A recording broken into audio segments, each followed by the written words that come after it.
दोस्तों, अगर आपको भी इंडिया और ऑस्ट्रेलिया के बीच खेले गए तीसरे टेस्ट मैच के दूसरे दिन का जबरदस्त घमासान पसंद आया हो, तो हमारे इस वीडियो को दिल से एक लाइक जरूर कीजिएगा।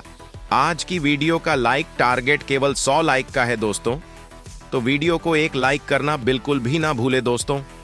ऑस्ट्रेलिया के खिलाफ तीसरे टेस्ट मैच के दूसरे दिन मैदान पर उतरते ही विराट ने जरा शतक तो सरफराज के बाद रविंद्र जडेजा ने मचाया तांडव, वहीं सुंदर ने दिया उनका भरपूर साथ। दोनों ने मिलकर भारत के स्कोर को पहुंचाया 600 रनों के पार। फिर बुमराह और मोहम्मद सिराज ने मिलकर ऑस्ट्रेलिया के बड़े बड़े बल्लेबाजों को घुटने पर ला दिया और टीम इंडिया को दूसरे दिन ही जीत की तरफ बढ़ा दिया।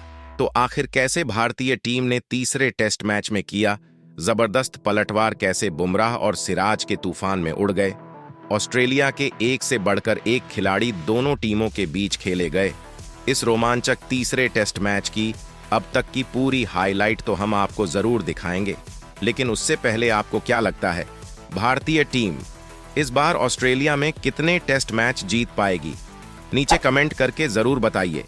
दोस्तों, 1-1 से बराबरी पर खड़ी बॉर्डर गावस्कर ट्रॉफी में इंडिया और ऑस्ट्रेलिया के बीच ब्रिस्बेन के गाबा पर एक कांटे का मैच खेला जा रहा है, जिसमें टीम इंडिया को पहले बैटिंग करने का मौका मिला और पहले दिन का खेल खत्म होने तक भारत ने 90 ओवर में 6 विकेट गंवाकर 448 रन बनाए हैं, जिसमें सबसे बड़ा योगदान खुद यशस्वी जायसवाल ने दिया। 148 रनों की बेमिसाल पारी खेली, तो वहीं उनका साथ बखूबी सरफराज खान ने भी निभाया। भले ही वह शतक ना लगा सके हों, लेकिन उन्होंने 79 रनों की लाजवाब पारी खेली। विराट भी पहले दिन का खेल खत्म होने तक 98 रन बनाकर नाबाद रहे। ऐसे में जब दूसरे दिन का खेल शुरू हुआ, तो पहले ओवर में ही विराट कोहली ने एक खूबसूरत कवर ड्राइव से चौका बटोरकर अपनी शानदार सेंचुरी पूरी करी, अपने बल्ले का इस्तकबाल किया। लेकिन तभी एक 102 रन बनाकर वह स्टार्क को अपना विकेट ले बैठे, तो इस गेंदबाज ने सरफराज खान को भी आउट कर अचानक से टीम इंडिया को बैकफुट में धकेल दिया था, जहां सिर्फ 81 रन बनाकर पेवेलियन लौट गए। ऐसे में अब मैदान पर मोर्चा संभालने सर रविंद्र जडेजा के साथ वॉशिंगटन सुंदर आए। इन दोनों बल्लेबाजों ने भी रनों की रफ्तार बिल्कुल कम नहीं होने दी, एक के बाद एक। इन दोनों खिलाड़ियों ने शानदार चौके लगाए। जडेजा आक्रामक अंदाज में नजर आ रहे थे। जडेजा का बल्ला रुकने का नाम नहीं ले रहा था, हर गेंदबाजों की बेरहमी से कुटाई कर रहे थे। देखते ही देखते भारत का स्कोर 480 रनों के पार पहुंच गया। पहले सेशन में भी टीम इंडिया ऑस्ट्रेलिया पर हावी नजर आ रही थी। जडेजा तेजी से टीम के लिए रन बटोर रहे थे, वहीं उनका बखूबी साथ सुंदर भी निभा रहे थे। इन दोनों खिलाड़ियों के बीच देखते ही देखते 50 रनों की साझेदारी पूरी हो गई। दोनों खिलाड़ियों के बीच एक अच्छी साझेदारी पनपती हुई नजर आने लगी। ऑस्ट्रेलिया के कप्तान और गेंदबाज पूरी तरह से हैरान और परेशान हो गए। उन्हें लगातार विकेट की तलाश थी, लेकिन यह दोनों बल्लेबाज मैदान पर सेट हो चुके थे। दूसरा दिन भी भारत के नाम होता हुआ नजर आ रहा था। जडेजा टेस्ट मैच को T20 के अंदाज में खेलना शुरू कर दिए, वही सुंदर उन्हें भरपूर स्ट्राइक दे रहे थे। देखते ही देखते रविंद्र जडेजा अपने अर्धशतक की तरफ बढ़ गए और गेंदबाजी करने आए। नेथन लियोन की गेंद पर बेहतरीन चौका जड़कर जडेजा ने अपनी 50 भी पूरी कर ली और धीरे धीरे भारत का स्कोर 530 रनों तक पहुंच गया। टीम इंडिया मैच में पूरी तरह से हावी हो गई। सुंदर और जडेजा भारतीय टीम के लिए तेजी से रन बटोर रहे थे और वह लम्हा आते देर नहीं लगी। जब टीम इंडिया 550 रनों का आंकड़ा आसानी से पार कर गई, तो इसी दरमियान गेंदबाजी करने आए। पैट कमिंस की जडेजा ने ऐसी खराब हालत करी कि उनकी लगातार 2 गेंदों पर 2 तूफानी ठोक कर स्टेडियम में हाहाकार मचा दिया। देखते हो देखते दोनों खिलाड़ियों के बीच 100 रनों की साझेदारी पूरी हो गई। जडेजा वहीं अपने शतक के बेहद करीब आ गए। तूफानी अंदाज में बल्लेबाजी करते हुए रविंद्र जडेजा ने केवल एक 130 गेंद का सामना करते हुए शतक ठोक दिया। जडेजा अपने प्रचंड रूप में आ चुके थे, टीम के लिए तेजी से रन बटोर रहे थे, लेकिन तभी लंच ब्रेक से पहले जडेजा ने एक बड़ी गलती कर दी। लाइन की गेंद पर सिंगल लेने के चक्कर में अपना विकेट बाउंड्री पर कैच दे बैठे और भारतीय टीम को 593 रनों के स्कोर पर बड़ा झटका लग गया। जडेजा टीम के लिए 103 रन बनाकर पेवेलियन लौट गए, लेकिन सुंदर मैदान पर अभी भी टिके हुए थे। उनका साथ देने के लिए अब मोहम्मद सिराज आए, लेकिन सिराज अगली ही गेंद पर क्लीन बोल्ड होकर पवेलियन लौट गए। भारतीय टीम को बैक टू बैक 2 बड़े झटके लग गए। भारतीय टीम थोड़ा सा बैकफुट में नजर आने लगी। इस विकेट के बाद लंच कर दिया गया। लंच के बाद एक बार फिर सुंदर के साथ हर्षित बल्लेबाजी करने के लिए आए। इन दोनों खिलाड़ियों ने मिलकर टीम के स्कोर को धीरे धीरे आगे बढ़ाया। भारत का स्कोर 600 रनों के पार पहुंच गया, लेकिन तभी हर्षित ने बड़ी गलती की। स्टार्क की गेंद को समझ नहीं पाए और गेंद सीधा पैड पर जा लगी और वह एलबीडब्ल्यू होकर पवेलियन लौट गए। भारतीय टीम के लिए आखिरी उम्मीद बनकर मैदान पर आए जसप्रीत बुमराह सुंदर का उन्होंने भरपूर साथ निभाया। देखते ही देखते सुंदर ने भी अपने 50 रन पूरे कर लिए, लेकिन 50 रन बनाने के बाद सुंदर जल्दबाजी कर बैठे और लगाने के चक्कर में अपना विकेट खो बैठे। भारतीय टीम 609 रनों के स्कोर पर ऑल आउट हो गई और ऑस्ट्रेलिया के सामने पहाड़ जैसा स्कोर खड़ा कर दिया। ऑस्ट्रेलिया की टीम को यह स्कोर हासिल करना बिल्कुल भी आसान नहीं था। उनकी तरफ से ओपनिंग की शुरुआत करने मैदान पर ट्रेविस हेड के साथ उस्मान ख्वाजा आए। दोनों खिलाड़ी आक्रामक अंदाज में नजर आ रहे थे। अपनी टीम का खाता हेड ने बुमराह की चौथी गेंद पर शानदार चौका लगाकर खोला और टीम के स्कोर को आगे बढ़ाया। वहीं ख्वाजा ने भी सिंगल लेकर अपना खाता खोला। दोनों बल्लेबाज टीम के स्कोर को धीरे धीरे आगे बढ़ा रहे थे। भारतीय गेंदबाजों का डट कर सामना कर रहे थे, बुमराह से लेकर हर्षित राणा। हर गेंदबाजों के खिलाफ यह दोनों बल्लेबाज तेजी से रन बना रहे थे।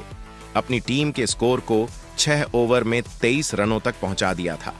भारतीय कप्तान को लगातार विकेट की तल्ला थी, लेकिन यह दोनों बल्लेबाज मैदान पर सेट होते हुए नजर आ रहे थे। लेकिन तभी जसप्रीत बुमराह का जादू सिर चढ़कर बोलता है। जी हां, 8वां ओवर लेकर आए। बुमराह ने सबके भरोसे पर खरा उतरते हुए ओवर की 5वीं गेंद पर ट्रेविस हेड को एलबीडब्ल्यू कर पवेलियन का रास्ता दिखा दिया और टीम इंडिया को 22 रनों के स्कोर पर पहली सफलता मिल गई। लेकिन उस्मान ख्वाजा अभी भी मैदान पर टिके हुए थे। उनका साथ देने के लिए अब नए बल्लेबाज मरने स्लबसैन आ चुके थे। इन दोनों बल्लेबाजों ने संभाल कर बल्लेबाजी करना शुरू किया और अपनी टीम को 11 ओवर में 44 रनों तक पहुंचा दिया। दोनों बल्लेबाज मैदान पर सेट हो चुके थे, अपनी टीम के स्कोर को धीरे धीरे आगे बढ़ा रहे थे। 16 ओवर में ऑस्ट्रेलिया का स्कोर 63 रनों तक एक विकेट पर पहुंच चुका था। इन दोनों खिलाड़ियों के बीच अच्छी साझेदारी देखने को मिल रही थी। टीम इंडिया को विकेट की सख्त जरूरत थी और तभी बुमराह ने इस बार फिर मोहम्मद सिराज पर भरोसा जताते हुए 19वां ओवर फेंकने के लिए गेंद थमाया और सिराज ने ओवर की अंतिम गेंद पर इस बार लाभ हुसैन को ऋषभ पंत के हाथों कैच पकड़वाकर पवेलियन का रास्ता दिखाया और टीम इंडिया को दूसरी सफलता बटे 7-2 रनों के स्कोर पर मिल गई। उनके आउट होने के बाद अब नए बल्लेबाज स्टीव स्मिथ मैदान में आ चुके थे। अब यह दोनों बल्लेबाज धीरे धीरे टीम के स्कोर को आगे बढ़ा रहे थे। ख्वाजा अपने अर्धशतक की तरफ बढ़ रहे थे। टी ब्रेक तक 24 ओवर में ऑस्ट्रेलिया की टीम ने 92 रन 2 विकेट पर बना लिए, लेकिन ब्रेक के बाद मैदान पर उतरते ही ख्वाजा ने अपना 50 रन पूरा किया।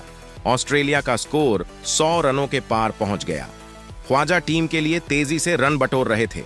इनका बल्ला रुकने का नाम नहीं ले रहा था। वही स्मिथ भी टीम इंडिया की नाक में दम कर चुके थे, लेकिन तभी भारत की तरफ से 12वां ओवर लेकर आए। एक बार फिर कप्तान बुमराह और इस बार उन्होंने ओवर की दूसरी गेंद पर सबसे बड़ी मछली उस्मान ख्वाजा को पवेलियन का रास्ता दिखाकर टीम इंडिया को तीसरी सफलता 128 रनों के स्कोर पर दिला दी। स्मिथ मैदान पर टिके हुए थे। उनका साथ देने के लिए अब मिचेल मार्श आ चुके थे। इन दोनों बल्लेबाजों ने भी मिलकर अपनी टीम की पारी को संभाला। विकेट खोने का बिल्कुल भी नाम नहीं ले रहे थे। धीरे धीरे स्कोर को आगे बढ़ा रहे थे। 4 ओवर में ऑस्ट्रेलिया का स्कोर 159 रनों तक पहुंच गया था। ये दोनों बल्लेबाज भी एक अच्छी साझेदारी की तरफ बढ़ रहे थे। भारतीय गेंदबाजों को विकेट लेना बहुत मुश्किल हो रहा था। मैदान पर गेंदबाज संघर्ष करते हुए नजर आ रहे थे। देखते ही देखते स्मिथ ने अपना अर्धशतक ठोक दिया। दोनों खिलाड़ियों के बीच 50 रनों की साझेदारी भी हो गई, लेकिन तभी कप्तान बुमराह ने एक बार फिर मैच में ट्विस्ट ला दिया। बॉलिंग स्पेल में बदलाव कर 46वां ओवर फेंकने के लिए जडेजा को गेंद थमाई और जडेजा ने ओवर की दूसरी ही गेंद पर स्मिथ को पवेलियन का रास्ता दिखाकर टीम इंडिया को 197 रनों के स्कोर पर चौथी सफलता दिला दी। स्मिथ अपनी टीम के लिए 65 रन बनाकर पेवेलियन लौट गए। अब मिचेल मार्श अभी भी मैदान पर टिके हुए थे। उनका साथ देने के लिए अब एलेक्स कैरी आ चुके थे, लेकिन जसप्रीत बुमराह के आगे यह भी मैदान पर टिक नहीं सके। केवल 3 रन बनाकर पवेलियन लौट गए और भारतीय टीम को 211 रनों के स्कोर पर 5वीं सफलता मिल गई। ऐसे में अब मिचेल मार्श के साथ बल्लेबाजी करने के लिए खुद ऑस्ट्रेलिया के कप्तान पैट कमिंस आए। इन दोनों खिलाड़ियों के कंधों पर टीम की पूरी जिम्मेदारी थी, लेकिन 54वां ओवर लेकर आए। सिराज के ओवर की तीसरी गेंद पर कमिंस अपना विकेट खो बैठे। एलबीडब्ल्यू होकर पवेलियन लौट गए। भारतीय टीम को 6वां विकेट मिल गया। अब मैदान पर मार्श का साथ देने के लिए नेथन लियोन आ चुके थे। इन दोनों खिलाड़ियों ने मिलकर टीम के स्कोर को आगे बढ़ाया।